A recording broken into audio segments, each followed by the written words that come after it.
Tales of Kandris.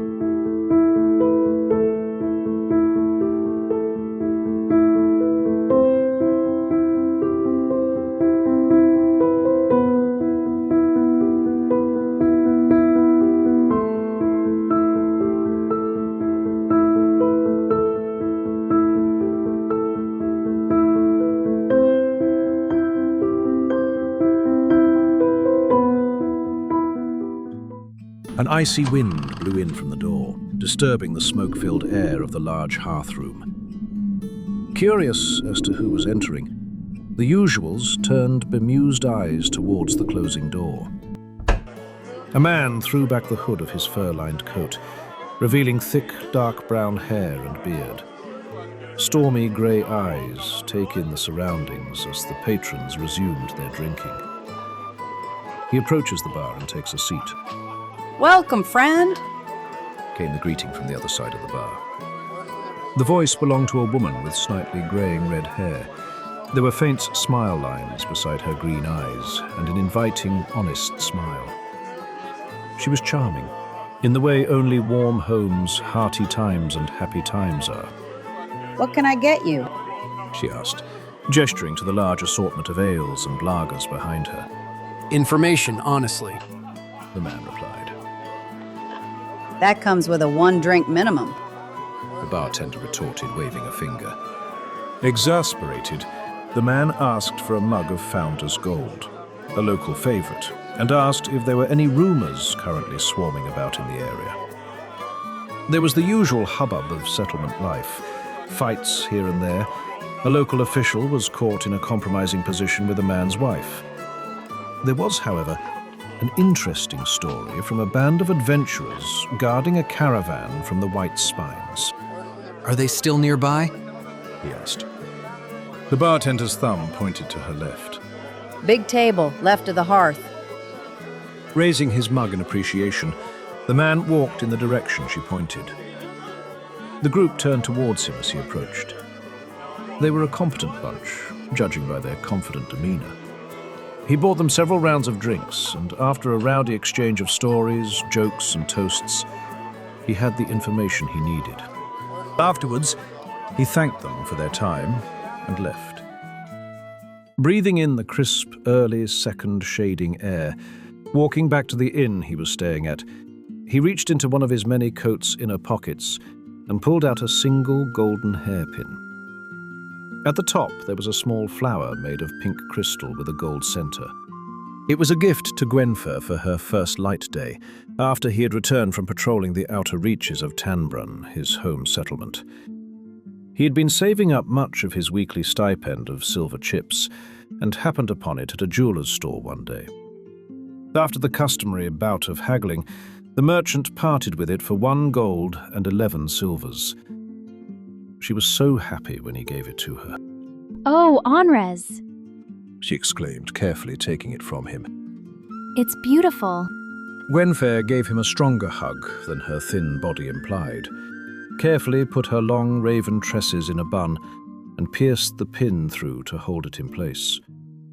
It was a perfect accessory and complemented her already pretty face. It was then that Onres grabbed her hand, looked deeply into her green eyes, and asked her to marry him. She leaped into his arms. "Trickster! She smiled with tears in her eyes. How could I possibly say no?"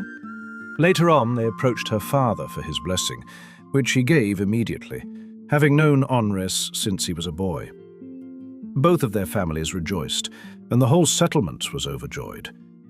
Plans were set for the ceremony and the feast that would follow. The dates was set for 4/8 shades. Everyone was buzzing with excitement. Gwenfer wore the pin everywhere she went, going to market while working at her father's bookshop, and even when cooking. She was never without it, and it was her prized possession. The future of their life together was brighter than after-shading sunlight. Then she went missing.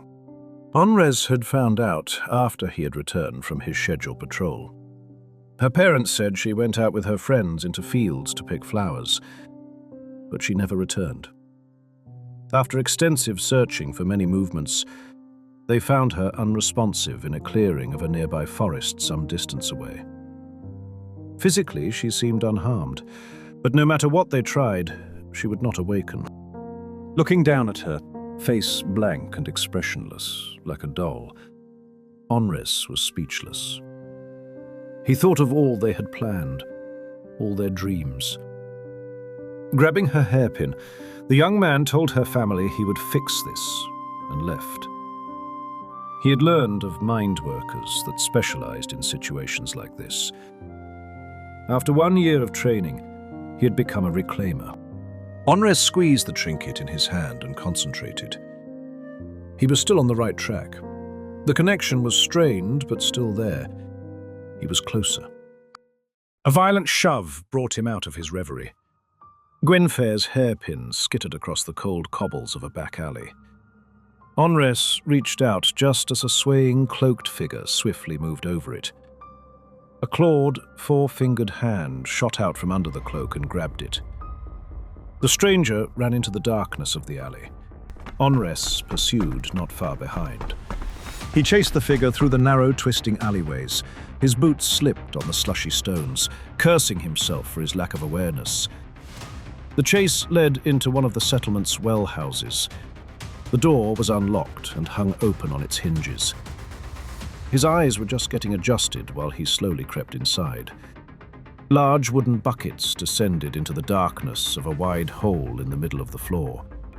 The steady clack and click of gears hid sounds, and the constant mechanical movement made it hard to spot the thief.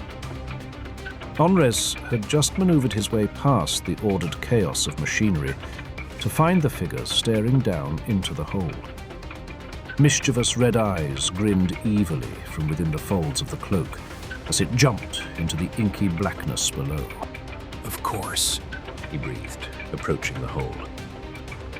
Nothing could be seen from this height. No choice for it, he had to go down there.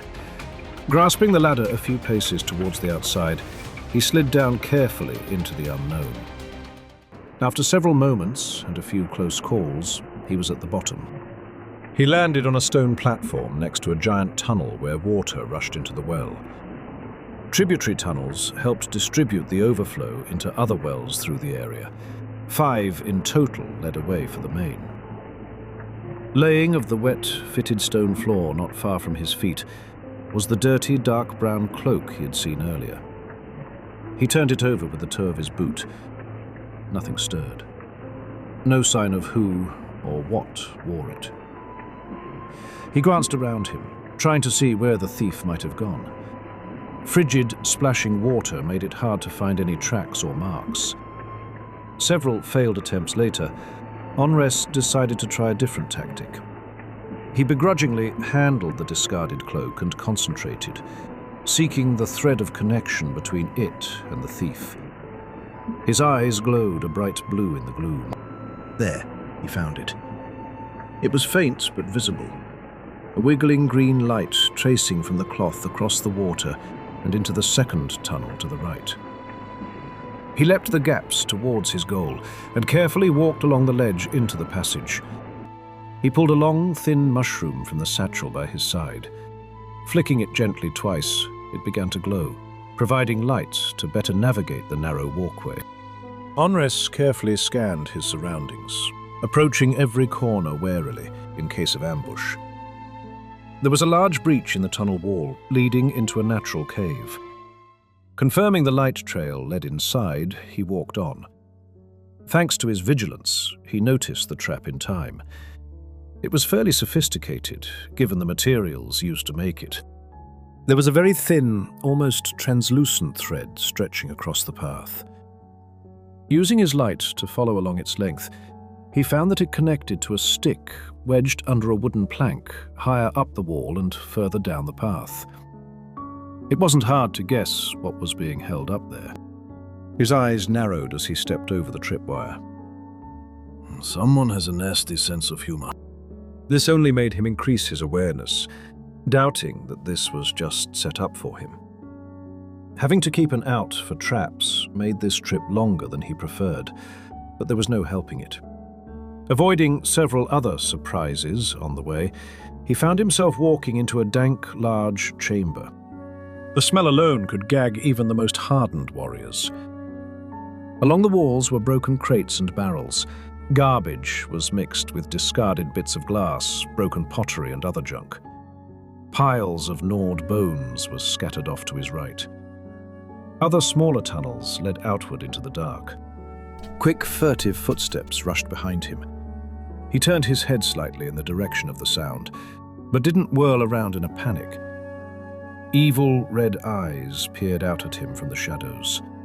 Small figures slowly appeared just outside the light of his glowstool. Onres grimaced. Gremlings.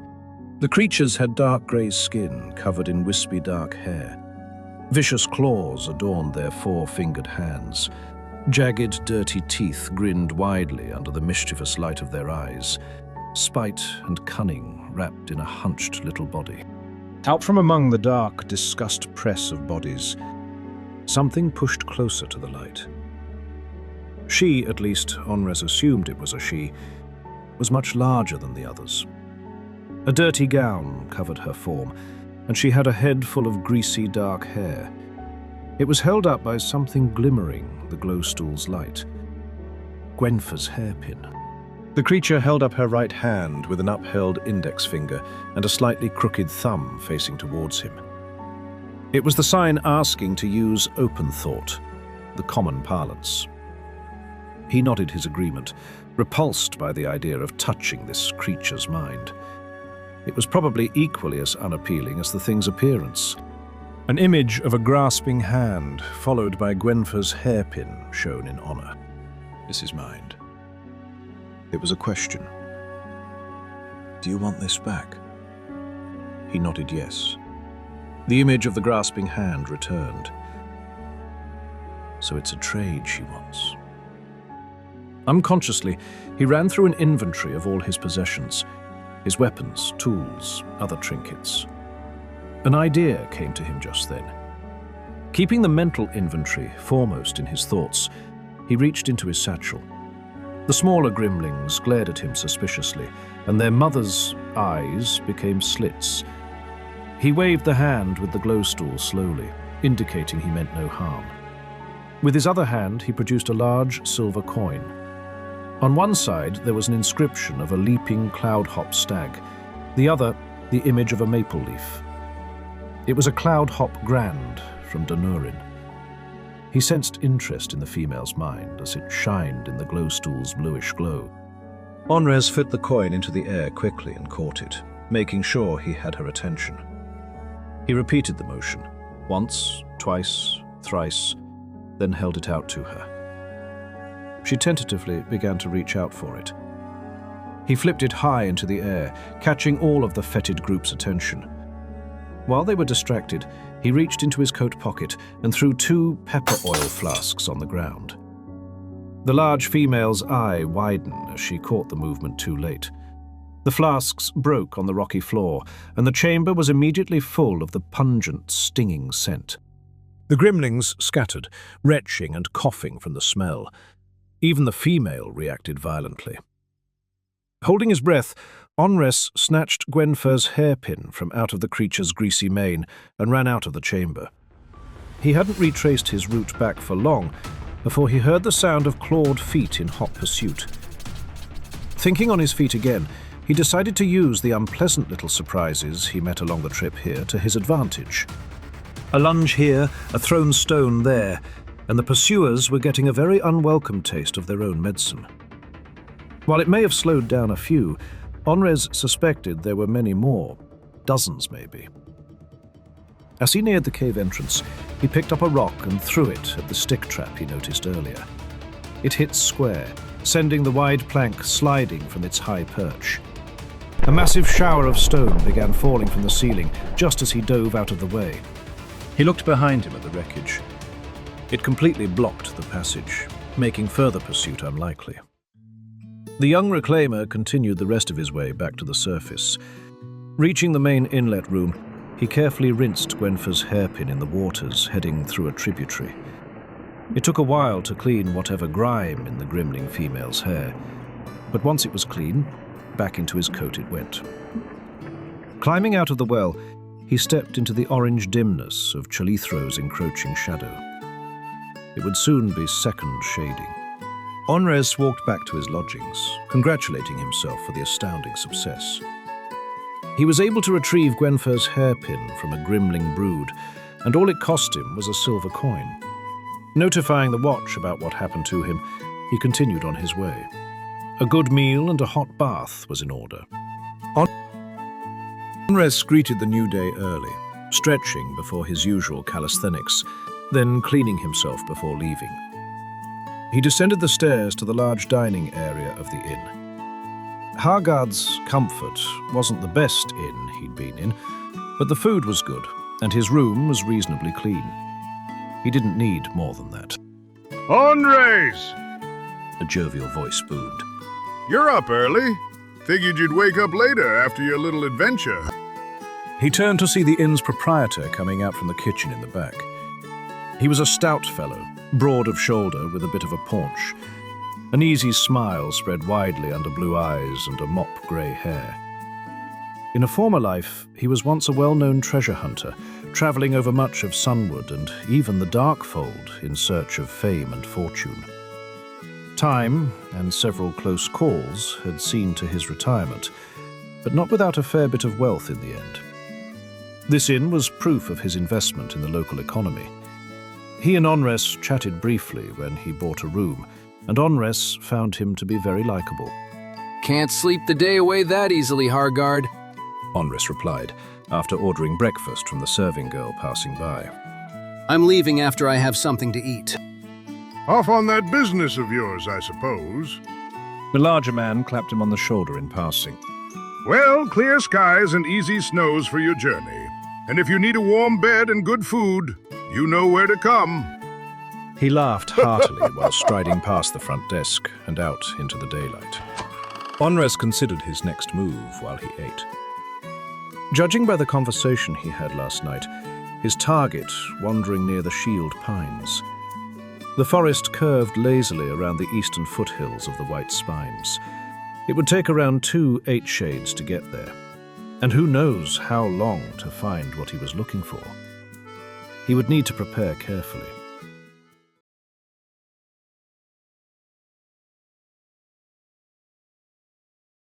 Settling his tab, Onres stepped into the busy road and turned left. He needed supplies from the general store first.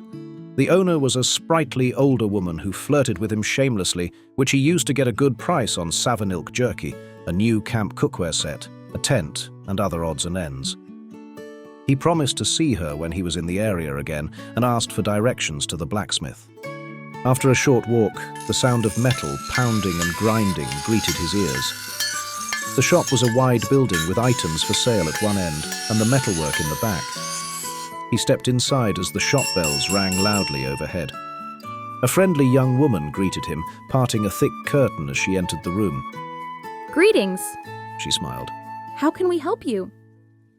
Onres approached the counter and laid a pair of thick-bladed long knives in front of her. I need these sharpened. The blades weren't all that ornamental. Long, dark blades with swirling designs typical of Bosanti forging techniques, guards and pommel of the same metal and horn-accented hilts. Functional. The woman commented, looking over the craftsmanship. Highly utilitarian. I'm not gaudy. Onres stated matter-of-factly. As long as they help keep me alive, they're fine. Standard or LaRude? She looked up from the weapons back to him. LaRude sharpening would help the blades maintain their edge for a longer period of time, but the process was longer, along with more cost. He considered it and decided to go with the LaRude. It would probably be a long time before he could get them serviced again. The shop girl told him they already had a customer before him, and it would be until 6th of Ayandi for the job to be done. Onres thanked her and said he would return by then. He had a little bit of time, so he decided to take a look at the local herdsman's wares. The trip will be long, and having a pack animal would be helpful. Walking east along the main road, past many of the shops and eateries, he found a series of large barns. Not sure which was which, he took the one on his right. The smell of deer hide greeted his nose, telling him this was the right choice. The building was as wide as its length, with a high corral for the savinilk to run. Onres spotted a couple that were promising when he heard a voice behind him. Find one to your liking? He turned to see a young man in simple clothing. The lad looked too young for the deep voice that came out of his mouth. There was an easy confidence and manner to him. Could be a great adventurer if he chose to. Savinilk have been domesticated in the Sunward region for as long as anyone could remember. The massive deer stood just under the height of a man at the shoulder. Their powerful frames, able to carry a rider or a pack, easily set them apart from other kinds of deer. While they could be domesticated, the wise do not take them lightly. The males could be dangerous, especially during estrus. Many foolish people have fallen victim to a stag's antlers. The youth walked Onres over to the gate. One of the bucks, golden-furred with an impressive rack, came over. He bumped his nose against the lad's hand, looking for a rub. The young herder complied, scratching up and down the snout. Seems friendly. Onres observed, looking the animal over. Not long past his first sprouting. The young man replied. Pretty good temperament. I'm in need of a pack animal for a long trip. Onres stated, rubbing the animal's coat along his spine in a gentle motion. The youth nodded knowingly. You've raised savis before? Onres smiled fondly, remembering good times. My grandfather raised them for a living. I used to help when we visited him. I picked up a thing or two. The youth nodded. You've got a knack for it.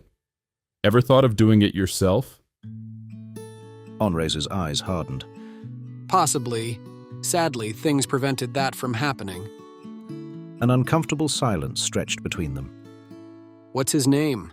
The reclaimer asked, changing the subject. Bumper. The herdsman replied. I'll take him.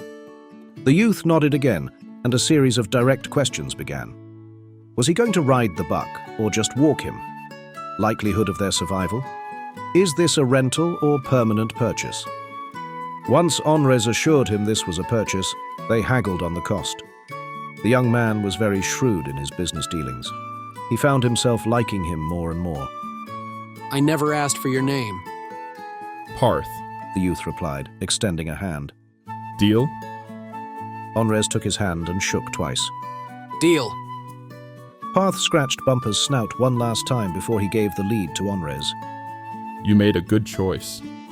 Treat him well, and he'll make a great companion. Onres paid for the buck, some feed and packs, then left. He placed the packs along Bumper's sides and scratched the back of his strong neck. You and I are going to be good friends, Bumper. The buck turned his head and nudged him gently with his nose. It was just about time for him to retrieve the rest of his supplies. First, he returned to the general store's side booth and collected his order. The items he paid for were inside, along with a few extra bottles of Sart's tart hard cider. There was a note attached. Be safe out there. Onres smiled. Next, he returned to the blacksmith's, just as the clerk placed his blades on the counter. Punctual, I see. She greeted as he came in. I try to be. Onres smirked in reply. He picked up both blades, inspecting their maintenance. There was a slight sparkle dancing along the edges, the signature mark of Laroude's sharpening techniques. He tossed a piece of pressed bark into the air. As it floated gently down, Onres reversed his grip on the blades and slashed, neatly slicing through it twice. It lay on the floor in 3 pieces. The clerk gave a small applause. The blacksmith was surprised to see Bosan's steel blades in his shop. She stated. Not many can get their hands on weapons made from it. Let's just say I gave a friend a helping hand. Onres returned the blades to their sheaths behind his back with casual ease. He paid the clerk for the service. Tell the blacksmith he does excellent work. If I'm ever in the area, I'll definitely return. I most certainly will. The clerk replied with a nod, receiving his payment. Clear skies to you. He waved farewell and headed out the door. Ayandi was most of the way to the sun by now. Time for the final check on his preparations. He carefully secured all of his gear and equipment. His food and camping needs were ready. Tools and weapons all accounted for. Lastly, he checked his pack and found the most important part of this journey. It was a flask made from purple crystal, no bigger than his palm. Strands of bronze spread around its rectangular shape, like the twisted bars of a bizarre cage. Without this, Onres would have to wait for the next long shade for another chance. It had to be now or never. Satisfied that he had everything in order, he took Bumper's lead and left from the settlement's northern entrance. The clear sky darkened as the duo walked off into the distance. No snow had fallen yet. Onres hoped this was a good sign. It would be a long way to the White Spines. By the time Ayandi passed the sun on its way westward, the settlement was far behind him. The time rolled on pleasantly as Onres walked through the frigid shrubland.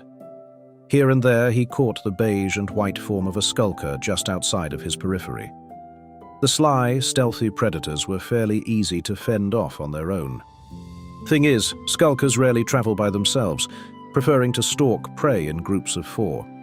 A quadra, as they were called, comprised of 1 dominant male and 3 females. While he was sure he didn't have much to attract a quadra's attention, it was still wise to be cautious.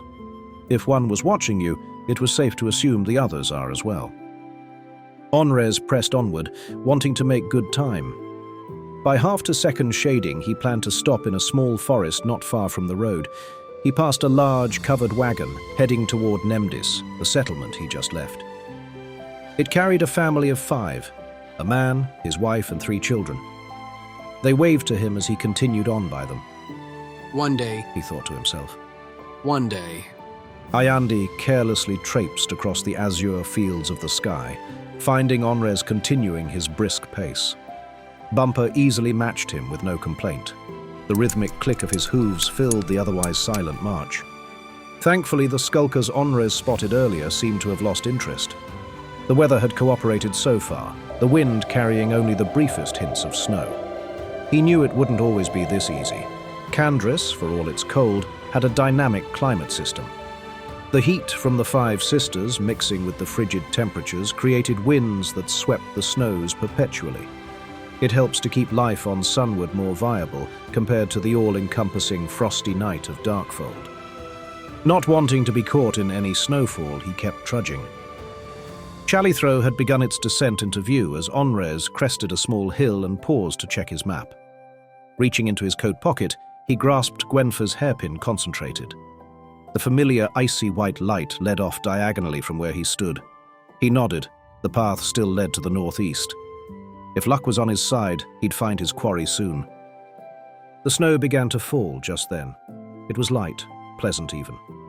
Onres knew this was only just the opening act. Snowstorms rarely are easy to walk through. After a brief rest, he and Bumper kept on. Then winds were getting more aggressive now, whipping the snow around him. The path was starting to get lost within ensuing chaos of the storm. Onres grabbed a small container from his satchel, its blue and silver decoration gleaming in his hand. Focusing his mind, he pictured a forest, calm and safe from the storm's growing fury. Rising from the open container, a small, pale blue star sailed above him, leading the way. The man and his buck followed, leaving the quickly disappearing road behind them. The going was much tougher now. Snow was starting to pile up. It was much harder to walk through the freshly churned whiteness. If it wasn't for the guiding star's light, he and Bumper would most likely be lost, stumbling blindly in the tempest. A struggling eternity later, he glimpsed the dark outline of trees. With renewed hope, he pushed onward. Shortly after, he made it into the quiet calm of the woods. The winds had ceased, while the thick canopy kept most of the snow out. He was tired, but knew he needed to head further inward. Finally finding a small patch of land not far away, he set up camp. It was good to be out of that storm. Within moments, Onres had his fire going and bedroll laid out. He was thankful he found a space within a stand of trees large enough to accommodate them. Bumper nibbled the leaves of nearby branches where he was hitched. A small pot of water boiled a mix of dried vegetables for soup. He added piece of jerky to the pot absent-mindedly, lost in thought. It had been almost a full pair longshades since he began this journey. It felt like he was a much younger man then. Memories of his mentor, Gallum, made him smirk while watching the flames of his fire. With Gwenfer's hairpin in his hand, He'd went to the next settlement over and asked the old reclaimer's help. I'd be more than happy to, Buck. Gallum answered with a wry grin. He then knocked on his pant leg. A solid knock came from the wooden stump where his right foot once was. Sadly, I'm not as spry as I used to be. Is there anything you can do? Onres pleaded. He was desperate. Whatever you need, I'll do it. Gallum rose from his chair carefully and hobbled over to look the young man over. His eyes were an uncomfortable shade of black that seemed to be searching for something. He smirked and sat back down to the food he was enjoying earlier. Come back tomorrow, he said after resuming his meal. Why? Onres asked. The older man looked back to him with a sly grin. Your training, of course? His grin widened. Unless you're not as serious as I think. What followed were the most grueling, exhausting, and unnerving times of his life. The old reclaimer showed him how to train his mind, focus his thoughts, and discipline his emotions. He taught him that reclaimers were a needed but unwelcome group on the planet. Many folks consider us to be omens of death, the way we move souls about. He told Onres on one occasion. It's very solitary, the role we play. It was true. While reclaimers were necessary, many people gave them a wary view. Oftentimes, reclaimers can be seen traveling with several psyche flasks filled, souls swirling within the purpled crystal. This gave them a reputation as emissaries of the afterlife. An air of respect and fear always surrounded the profession. He looked from the fire to the golden hairpin in his hand. The pink crystal made the firelight dance in his palm. He closed his hand and looked up, and the dark canopy. If he could save Gwenfer, all the training would be worth it.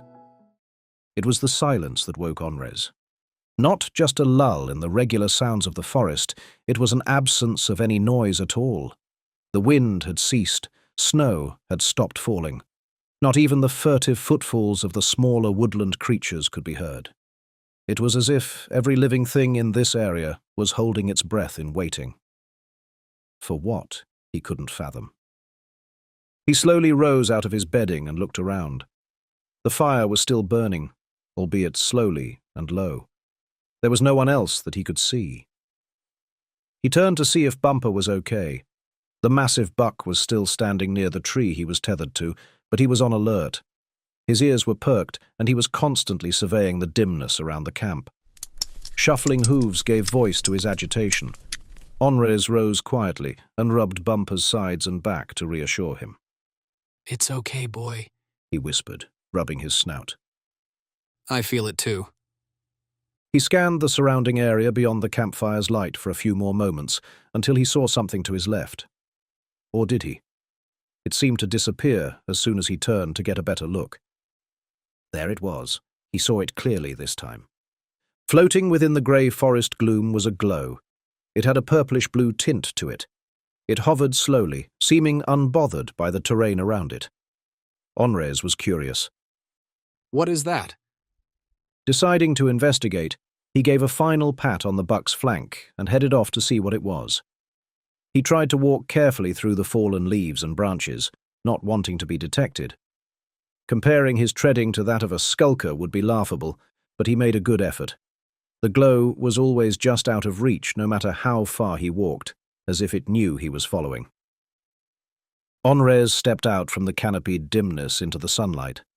It took a moment for his eyes to adjust. He found himself in a clearing with a small river running through it. It was either late into first shading or early into Ayandi's rise. Nothing stirred, even the sound of rushing water seemed strangely muted. It was then he caught a glimpse of what he was chasing. His glowing quarry continued into the darkened canopy on the other side of the clearing. He moved more quickly, still not trying to draw its attention, whatever it was. Some time passed and he came to another clearing, this one caused by a massive tree fall. The glow disappeared. He looked around him quickly, but it was nowhere to be seen. After a few more moments of futile searching, he shook his head. Maybe I imagined it, he thought to himself. Just as he was about to head back, a voice quiet, yet echoing, called his name. Onres Athenon. Instinctively, he had his knives out of their sheaths and got on guard. Then he realized what he was facing. It looked like a man, or at least Homus-like. Its body glowed violet and was clothed in flowing dark robes. Winds of purple energy lazily wrapped around its form, carrying the figure aloft. The robes moved as if they were in water. This was a mouth of the world, a messenger sent from the unknowable depths of the world mind. They are only seen when something of great importance had to be announced. He had only heard about these beings, but never thought he would see one face to face. Your weapons are unnecessary, it said, rising a hand. Onres looked at his hand and put away his blades, embarrassed. Fear not. The messenger's voice was strangely kind and stern at once. Why are you here? Onres asked. My errand does not concern you, it continued. I must travel far to bring the world mind's edict to those for who it was meant. I merely pause due to your curiosity. Onres stood there silently, unsure of what to say. What could be so important that the world mind itself would need to speak? He felt like a stone in the path of history. World-shaking events could possibly be unfolding around him at this very moment.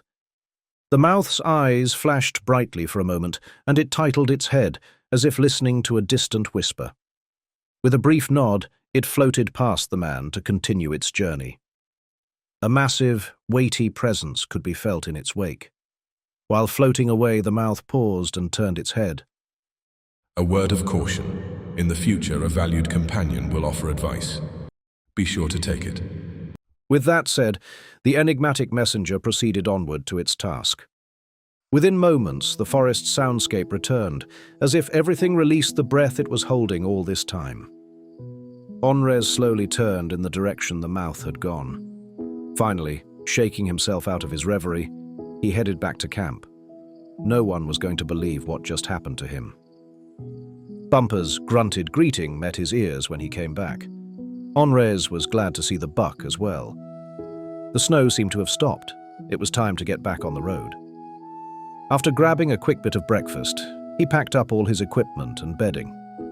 Taking Bumper's lead, the two of them made their way through the forest.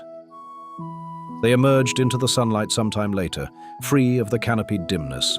It would probably be early second shading until he reached the next settlement, and he didn't want to waste time.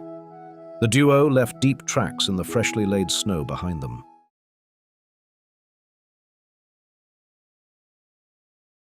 Darting shadows passed over the snowy whiteness. Onres looked up to see a pair of grey gyres flying overhead. Few creatures could easily escape these winged predators. Strong wings helped a sleek, greyish-white feathered body slice quickly through the air. Superlative vision allowed them to spot prey from even the most dizzying heights. Razor-sharp talons and a deadly beak made quick work of anything they brought to ground. Judging by the screeching, the pair must have had a successful hunt. Bumper started issuing a series of excited grunts around half to first. Onres looked around quickly to find the source of the buck's attention. Off to his left, some distance away, was a herd of savinilk does and fawns. They were grazing on the tough shrubbery and sparse clumps of grass. It would be time for the young buck to mate soon. Probably within the next few 8 shades. Onres wasn't looking too forward to that. Ungelded bucks could be troublesome during estrus.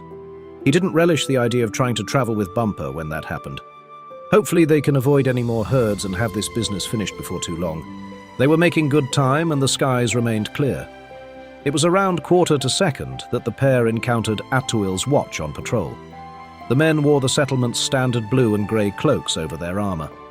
Savvy stags and bucks carried their riders calmly, their hooves clicking in trained precision. They barely acknowledged Bumper's presence as they passed by. Onres nodded to the sharp-eyed watch captain as he rode past. The man was about the same age, with close-cut brown hair and eyes trained to spot trouble any and everywhere. Onres was confident that his description was already recorded in his mind, down to the length of his beard. The walls of Atuil came into view as the orange of second shading began to color the sky. The gates were getting ready to close when he approached. He and Bumper slowed to a halt as a brawny watchman stepped forward, his hand outward. "Greetings, friend," he said with a surprisingly amiable tone. What brings you to Atuil? Just some lodging for me and my savvy. Onres replied, smiling. We'll resupply and be on our way before 1:45. The man's quills scratched quick across the piece of pressed bark in his hand. He looked up briefly. Name? Onres Athenon. Welcome then, Onres. The watchman's smile widened. Hopefully we won't meet again on unpleasant terms. His slate blue eyes hardened slightly as he said that, certain Onres got his point. The reclaimer nodded his agreement as the man stepped aside. After getting a glowing recommendation for a nearby inn, he led Bumper into the settlement. The massive stone gates closed behind him as second shading descended. Atuil was much larger than Nemdis, being as it safeguarded the main trade way between the domains of Rumbarada and the Ashen Twins. Traders and merchants helped to build it from a simple rest stop village into a hub for much of the northern part of the continent. Walking down the major road, Onres saw a mixture of shops offering local goods and those specializing in foreign wares. There were people from various walks of life, hunters and trappers, crafters and artisans, all hustling about. A simple youth from the smaller villages would be overwhelmed. Following the directions he was given earlier, he arrived at his destination. The Scarlet Scandal was one of the larger inns found in the settlement. What set it apart were walls built from blood maple wood. Its bright red coloring made it the most noticeable thing along the road, which helped bring in curious customers.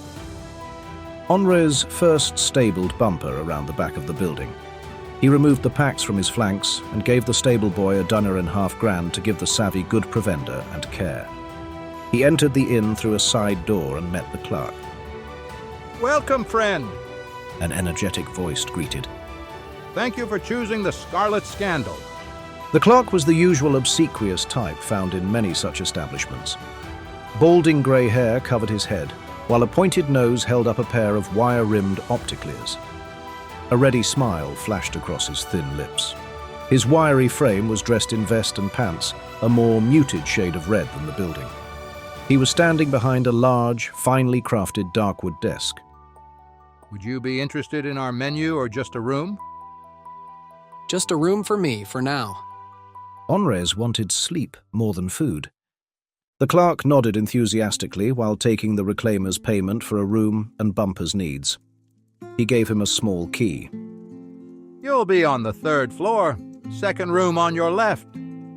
The clerk's smile looked even wider. Would you be needing anything else? No, thank you. Onres wearily walked past the desk to a set of stairs. Rest well, then. The clerk gave a little wave as he passed by. Before Ayandi had sailed halfway to the sun, Onres and Bumper left Atuil's northern gates. Having gotten a good breakfast and a decent amount of sleep, Onres knew for certain they'd cover a lot of ground before 2/4. Judging from the sky, there would be a little to no threats of snow, at least until he was ready to camp for rest. The duo walked easily over snow already packed down a bit earlier. By the looks of it, they were not far behind a large patrol. While he was eating breakfast in the Scandal's dining room, Onres overheard concern of a possible Torbruin sighting. Towering well over the height of a man, this massive ursine nightmare was trouble for even well-prepared hunters. Not only did it possess a coat of thick, brownish fur, but also had parts of its body covered in rocky protrusions. Some have said the creature may have a crude mastery over rock and stone. Usually making lairs within the foothills near the White Spines, the locals were alarmed by the presence of one nearby. It was suspected that the beast followed the savinilk herds south. Onres knew he had to be cautious. After a short while, Bumper started pulling back and shaking his head. His ears stood straight up. Onres kept his voice calm and soothing, reassuring the buck everything was fine. It took a bit of coaxing to bring Bumper back under control. It wasn't long before he found out what alarmed his savvy companion. A large group of riders crested a hill not far from them. As they got closer, Onres saw they were wearing the cloaks of Atuil. It mostly likely was the patrol they were trailing behind. Several of the riders were badly injured, blood staining the fur and metal of their armor. One, separated from the group, approached the duo. It was the same watch captain Onres met before. His sharp gaze seemed a bit more subdued since last he'd seen him. I had a feeling I'd see you again. Even his voice had an edge to it.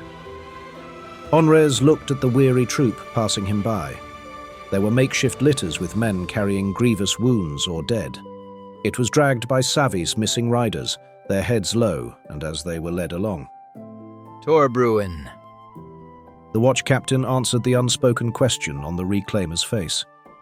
We met him on a side path near the road. Put up a hell of a fight, but we managed to bring him down. At great cost. Onres said sympathetically, meeting his gaze. Lost some good men. The other man stated, face grim. I'll have many homes to visit before Chalithró finishes its descent. The procession continued on as they both watched in silence. Onres wasn't very religious, but seeing this caused him to remember an old prayer his grandfather taught him when he was younger. May the final leg of your journey lead you to rest in peace. The watch captain gave him a clap on the shoulder, bringing him back to the present. Be careful while traveling. It'll take us some time to clear that carcass away. He clicked to his Savi and rejoined his patrol's return. Onres watched them for a bit longer, then led Bumper back to their own path. It wasn't long until he spotted several plumes of smoke rising into the air. Thick with a greenish color, they were off to the right and a fairly bit of distance ahead. A bitingly acrid scent of fire and wardweed soon assaulted his nose. The patrol burned the brightly colored flowers of the plant to discourage carrion eaters. It would take some time before the butchers and skinners came to claim the Torbruin's remains.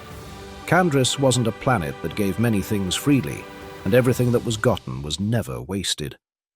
Onres steadied Bumper as they continued on, putting the scene behind them. The endless mute tones of the frigid shrublands soon gave way to sprawling hills. The going was a bit tougher as the incline became a hindrance.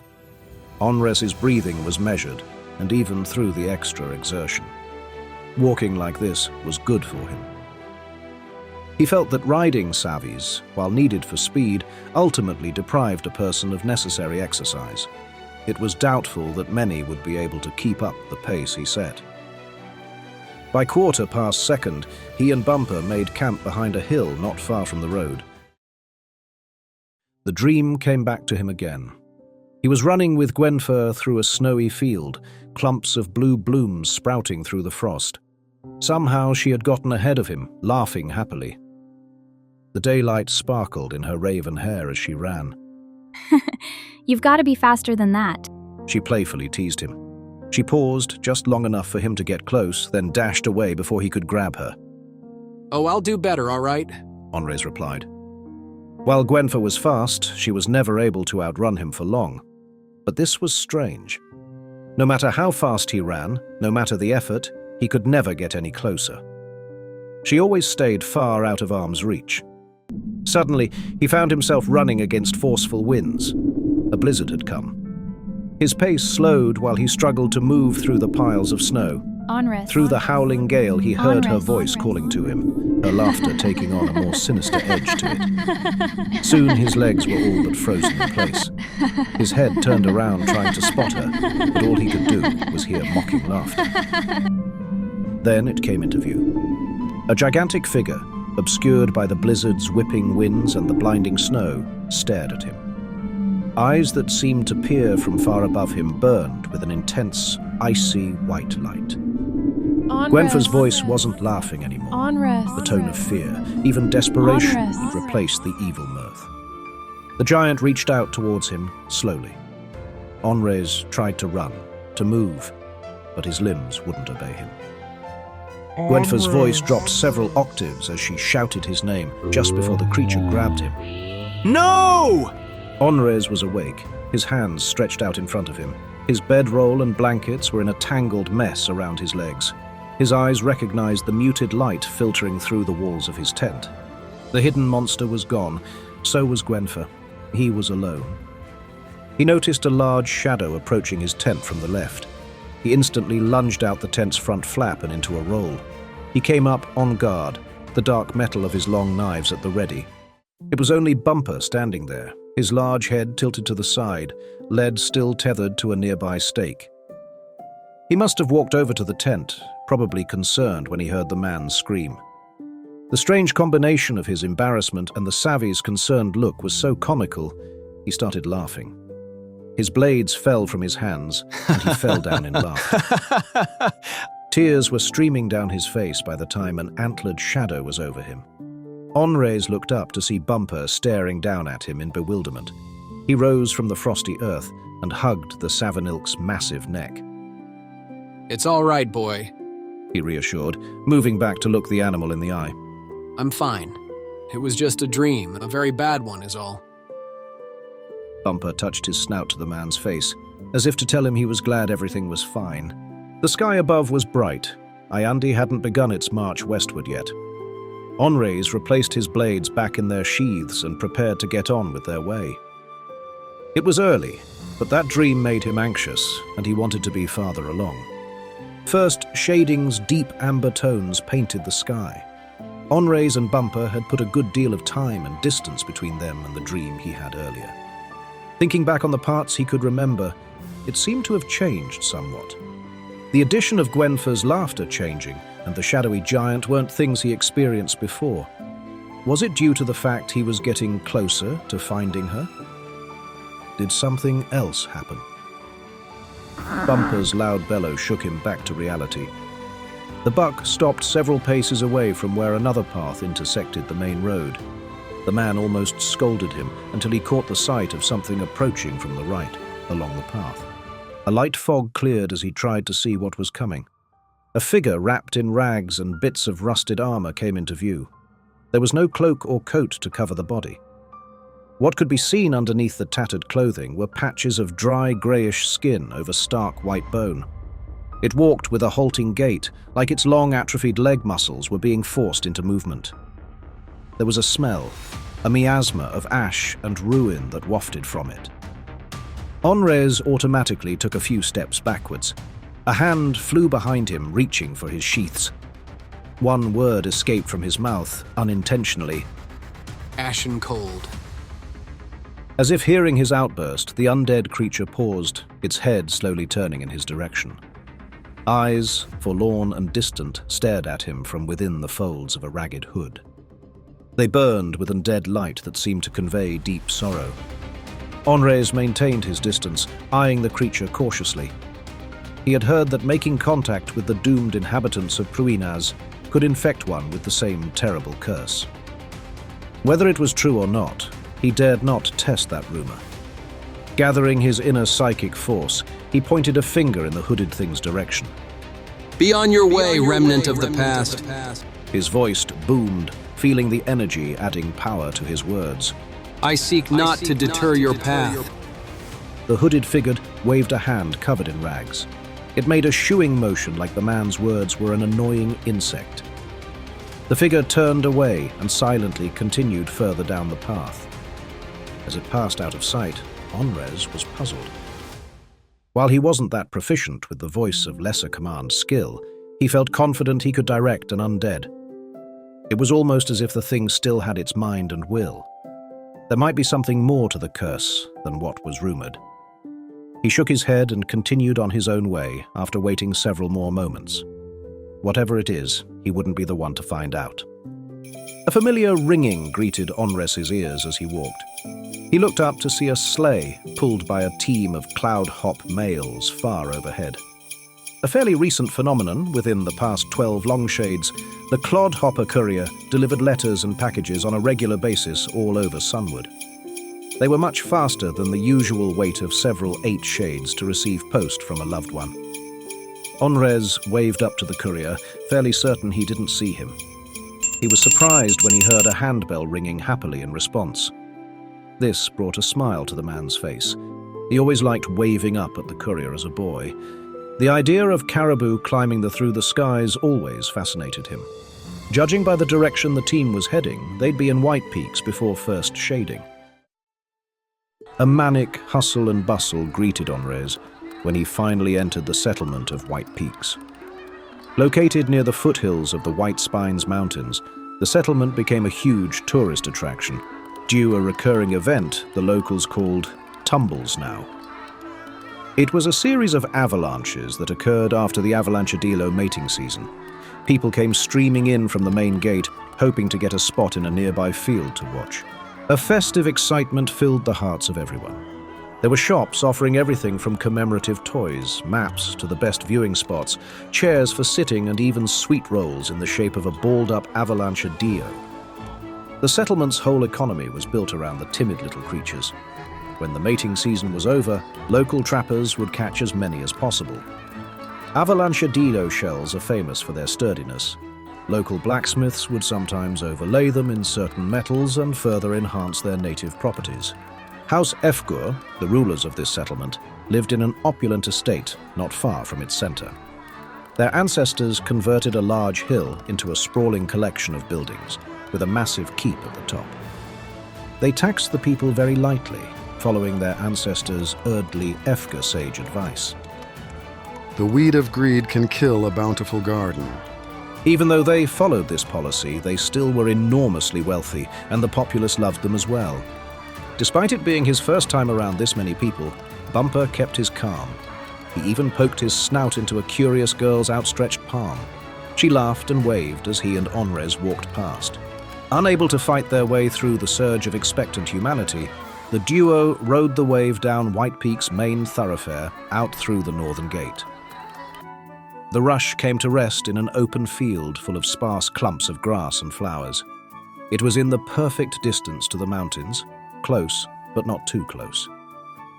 A great scramble began, with everyone jostling to claim the best spot. Some set up tents, others whole booths or stalls. Many groups just laid down comfortable blankets and had a picnic. More opportunistic folks turned their carts into impromptu eateries, serving hot food or snacks. Children ran and played not far away. It was a perfect time to make merry. Onres guided Bumper to a spot off to the side from the main press. He knew that it would be next to impossible to find lodging with all these people. It would be another rest period under Kandris' skies. It would be more convenient that way, seeing as he needed to go further east. Ayandi's shadow was starting its approach to the sun.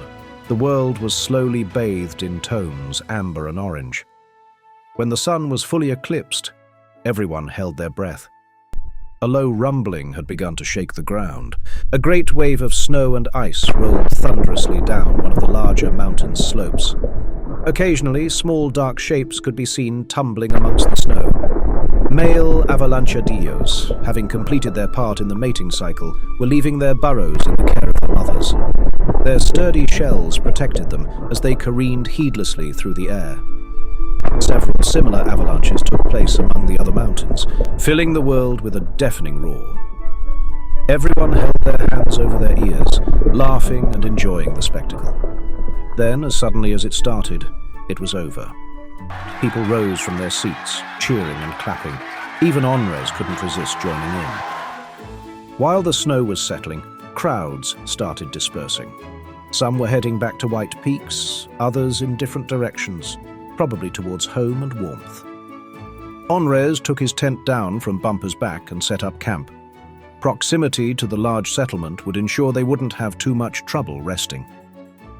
By the time second shading arrived, he was already secured in his bedding and fast asleep. It would be an early start.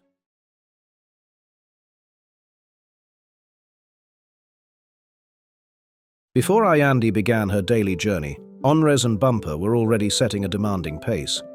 Now that he was close to his objective, he was becoming impatient, but he repressed the urge to rush. While he wanted to conduct his business quickly, injury to himself or his savvy was unnecessary. Still, they were making good time. He kept the mountains to his left, enjoying the scenery as he walked. The White Spines formed an almost perfect shelter from much of the snow in the region, another of White Peak's advantages. Foraging was good as well. The country was very picturesque. If he were an artist, he'd be tempted to draw. Large chimneys of dirt and rock occasionally dotted the landscape. Termites, heat-generating insects longer than a man's hand, used these as vents for their gigantic colonies beneath the ground. Their constant motion helped to keep the soil from freezing completely. The land here yielded many useful crops, thanks to the locals' know-how. It was a good place to start a family if a man had the right woman. Onres's face grew determined. Once Gwenfer was well, that would be a consideration. After taking a much-needed rest, he crested a foothill. From his vantage, he could just make out the first few trees of the shield pines. He nodded in satisfaction. Soon, he thought, making his way towards the forest. Once he set foot fully within the shaded canopy, Onres felt eyes watching him. There were the regular sounds of the forest, wind sweeping through the leaves, creatures darting all about. But his senses could detect an awareness of his presence here. Whoever was watching wasn't close enough to be easily identified, but pervasive enough to be perceived. He shrugged mentally. It was to be expected. Feigning ignorance, he set about looking for a good camping spot. To do what was needed, being fully rested was essential. A perfect spot soon presented itself with little effort. It was a clearing where a massive tree had fallen. Its trunk split in 3 pieces during the fall, creating a space large enough for several groups to rest if needed. There was plenty for Bumper to eat and protection from the wind. Within a few moments, he'd gotten a cozy fire going and prepared his dinner. Having secured the savvy, he crawled into his tent and went to sleep. More than bright sunlight greeted Onres when he awoke. He had just got out of his tent for a good stretch when something zipped past his ear. A thin, dark wooden shaft shivered in the ground a few paces ahead of him. Keeping his hands above his head, he turned around slowly. Dark forms emerged out of the tree cover. They were almost as tall as him, but built slender, filled with lithe strength. He raised his gaze to the one who shot the arrow. Perched atop a thick tree branch was a male Alvani. Another arrow was already strung and aimed directly at the man's chest, easily a kill shot. You're later than I expected. Onres greeted with a smirk. Care for some breakfast? He gave the sign for open thought, hoping to start a dialogue. Don't bother, the Alvani said in tradespeak. He dropped from his perch and smoothly landed. His bow was already over his shoulder. Arrow returned to its home while he approached. He let out a slow whistle. Gotta say I'm impressed, Homus, the Alvani began, a few steps away from the man. Takes a large set of stones for a guy to make jokes with arrows ready to fill his ribcage. The Alvani tongue is natively very straightforward and direct. Hearing that no-nonsense tone in Sunwood's lingua franca was a bit disconcerting. Onres kept his composure despite the threat. His bravado didn't falter. Better to face death standing than cowering. We got us a real strong heart here, the Alvani quipped as he stepped towards Onres. Voices chuckled out of eyesight. The Alvani looked directly in the man's face now. His amber eyes bored right into his storm grays. You're still just compost at the end. A common fate shared by all. Onres returned, then narrowed his eyes. Eventually. That last remark faded into an uncomfortable silence. The two just stared at each other. Clearly, the Alvani was testing the man in some way only known to his kind. Finally, he nodded approvingly, and a smirk broke the hard set of his face. What's your name, brown deer? Onres Athenon. Onres answered. Call me Sharp Sap, the Alvani said, inviting the man over to a large stone not far from his tent. Want to know what brought us out here, Onres? Aside from the fact I've never been here before? Onres replied, sitting down. Bumper was grazing not far away, seemingly unconcerned by the new guests. One of our, what you folks call, mind workers, had a vision of a dark-haired Homus with blue fire in his eyes, stalking the wood in search of the lost. Sharp Sap sat next to him. Any idea what that means? Onres let out a breath. I am, in truth, looking for something precious that I lost. He walked to his tent and grabbed his coat, placing his hand in the topmost inner pocket. Once he found what he needed, he focused his thoughts. Blue light shone from his eyes. He saw the trail of light that led to Gwenfer leading off to the east. Judging by the surprised gasps, the Alvani noticed as well. He turned back to Sharp Sap. In regard to the blue fire in his eyes, he said, addressing those gathered. It's a result of me using my reclaimer powers. Sharpsap let out another whistle, clearly impressed. He rose to his feet. One of his companions ran over to him and whispered in his ear. He nodded once, whispered something in return, and walked over to Onres. Got some news for you, bud. Pack your gear and we'll take a walk. After a few brief moments, Onres and Bumper joined Sharpsap and his companions walking through the woods. The path they were taking also headed east, deeper into the pines, almost along the same path as the light trail. We've been dealing with some trouble for quite a bit. Sharpsap told him while they walked. Some kind of monster or whatever's been marching through the forest, knocking down trees and disturbing the local wildlife. Remember where we picked you up? That was that thing's handiwork. Onres's brow rose when he heard that. I see. Yep. The Alvani continued. Tried to stop it, but nothing we threw at it even registered. He turned his amber gaze back to the man. I got a feeling we're after the same thing, bud. Onres nodded, putting the pieces together. They broke the tree cover and entered into an even bigger clearing, this time full of other Alvani males readying for a battle. Far off to one side stood one Alvani more grim-faced than the others. Where most of the woodsfolk were jovially mischievous, he seemed more dour and taciturn. His hair was a combination of black and white, and he wore a dark cloak. Sharpsap spotted him in the crowd and shouted, "Cacho arras, Marntano!" This seemed to have caught his attention, because he walked in their direction. The other Alvani gave him a respectful but wide berth. Sharpsap nodded as the other approached. The newcomer asked something in accented Alvani. Sharpsap responded, nodding in Onres's direction. The newcomer turned to face him. You ain't getting my name, Homus, he said, eyes narrowed. But I'll tell you why I'm here. My cousins here believe what you're looking for is causing a heap of problems. My partner and I are aiming to fix them. Your partner? Onres was confused. I only see you standing here. The Alvani threw back his cloak, revealing his left arm. The entire forearm was wrapped in dark metal and flame. He thrusted the gauntleted arm out to his side. Many of the Alvani in the area scrambled away as if attacked. His hand pointed downward while his fingers made a clawing motion. An ember about the size of his palm fell to the ground. No sooner had the spark died away, a tower of flame soared into the sky. A hungry, mournful howl rose from the conflagration as it began to take shape. The fires coalesced into a vaguely canine form. A strange mix of flame and fur danced along its dreadful physique. Talons like burning obsidian dug deep into the ground, releasing streams of steam. A powerful tail fanned sparks all around. Eyes burned with a baleful fury above a snout wreathed in fire. My partner, the Alvani repeated as it walked over to him, nuzzling his gauntleted hand. Listen up, round ear. Whatever attachment you got to whatever's hurt my kin don't matter to me. We're here to do our job and go home. He walked over to look Onres in the face, his fiery companion stalking quietly behind him. Here's the deal. The Alvani smirked.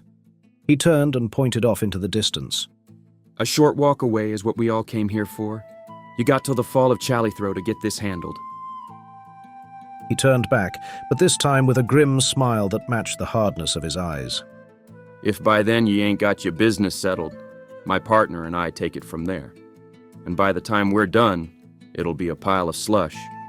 Onres looked between the Alvani and the fiery menace behind him. Just standing a few paces away, he could feel the heat radiating off of its massive body. He had no doubt that if they attacked, little would be left standing that wasn't horribly burned. He looked to Sharpsap, who gave him a helpless shrug of his shoulders and then lifted his eyes to the sky. Ayandi had already passed the sun and was poised to disappear into the west soon. Time was slipping away. He walked to Bumper, who was tethered to a tree. I need your help, boy. Looking the savinilk in his eyes. Can I count on you? For a brief moment, the buck stared at the man, as if considering the weight of his words. He looked at the burning beast in the distance. His hooves shuffled nervously. Then he looked back at Onres. He leaned his head and pushed his snout against his face. Thank you. Onres rubbed Bumper's snout. He removed the packs and supplies off his flanks. Speed would be what was needed. He took his lead and walked in the direction the grim-faced Alvani indicated earlier. As they walked past, the Alvani's hard features softened slightly. For what it's worth, good luck. Onres nodded and continued onward, hopeful and determined. The duo swiftly walked along animal trails and sparse paths as the green moon marched its way westward. Onres pushed on as fast as he dared, needing to get there as fast and sensible as possible. They forded a small river carefully. One misstep could twist an ankle or break a leg. Finally, he came upon a trail, or what could be better defined as wake. Several trees had been uprooted. Rocks were either smashed or pushed aside. Whatever fauna had lived in this area was long gone.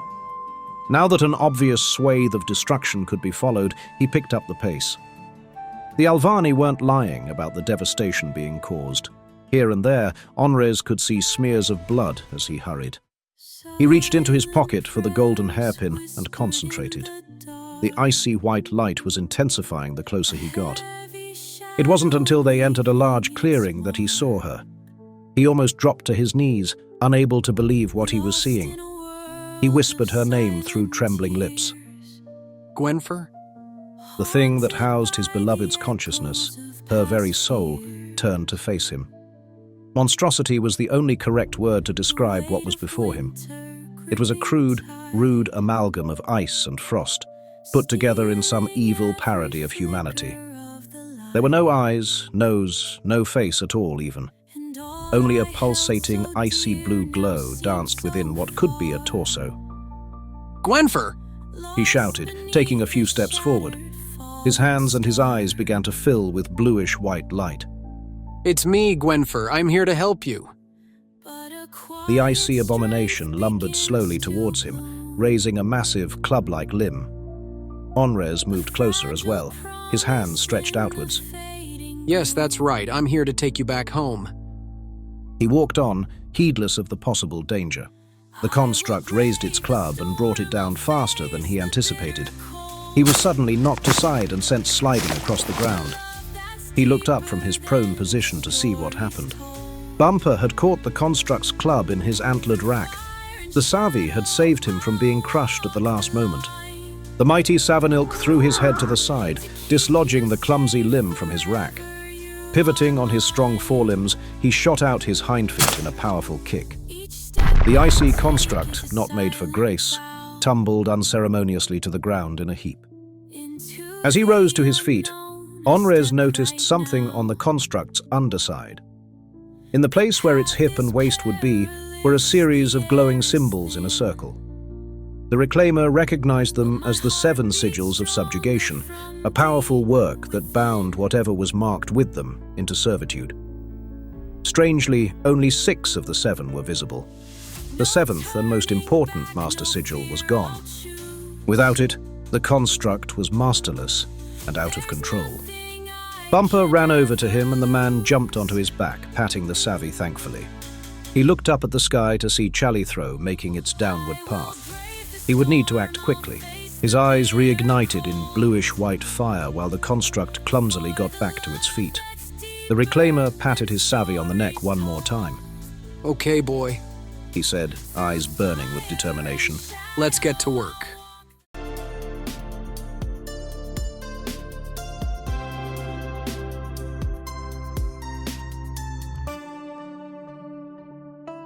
If you enjoyed the content, please support this channel by liking, subscribing, and ringing the notification bell for more. Thank you.